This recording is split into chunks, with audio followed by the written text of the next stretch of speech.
Hello, Bacho. Let's read this question. So this question says a body starts to slide over a horizontal surface with initial velocity of 0.5 meter per second.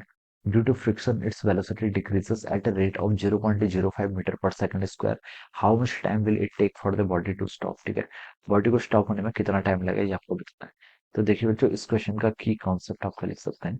The key concept of this question, आपसे question में देखिए initial velocity given कर रखी है और आपको rate of decrease of velocity given कर रखा है। क्या रेट है? 0.05 मीटर पर सेकंड स्क्वायर, यानी कि आपका रिटार्डेशन है। ठीक है, अगर वेलोसिटी इंक्रीज करती है तो उसको एक्सेलरेशन बोलते हैं। यहाँ वेलोसिटी डिक्रीज कर रही है तो उसको हम रिटार्डेशन बोलेंगे या फिर नेगेटिव एक्सेलरेशन बोलेंगे।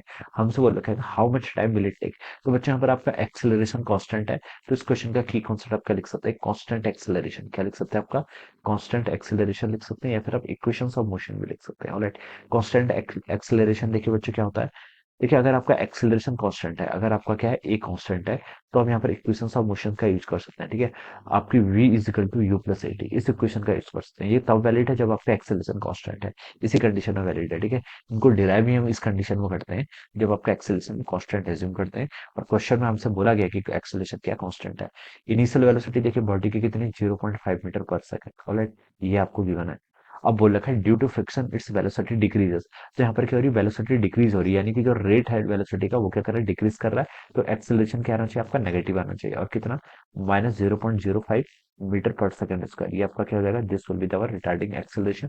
How much time will it take for body to stop? Body stop हो जाएगी तो फाइनल वी कितना हो जाएगा? आपका जीरो के इक्वल। तो बच्चों लिख सकते हैं कि v is equal to U plus A T. V आपका जीरो हो जाएगा, इनिशियल वेलोसिटी 0.5 है, प्लस एक्सेलरेशन कितना हो जाएगा? -0.05 इंटू टी। ये आपका यहाँ से इतना आ जाएगा। अब इसको आप लिख लीजिए बच्चों, टी की वैल्यू यहाँ से कितनी जाएगी? 0.5 डिवाइडेड बाय 0.05। राइट, इसको बच्चों अगर आप सॉल्व करेंगे तो देखिए ये कितना होगा? 5 × 10⁻⁻⁻ ऊपर वाले को लिख सकते हैं, नीचे वाले को -2 लिख सकते हैं। तो आपका 10 के इक्वल हो जाएगा। तो टाइम कितना आएगा बच्चों? 10 सेकंड। यानी कि 10 सेकंड के बाद ये बॉडी क्या हो जाएगी? आपकी स्टॉप हो जाएगी। तो वही हमसे पूछा था कितना टाइम लगेगा, तो हम बता सकते हैं कि 10 सेकंड लगेगा। This would be the answer of this question. Alright, so I hope you all understood this concept. All the best and thank you so much.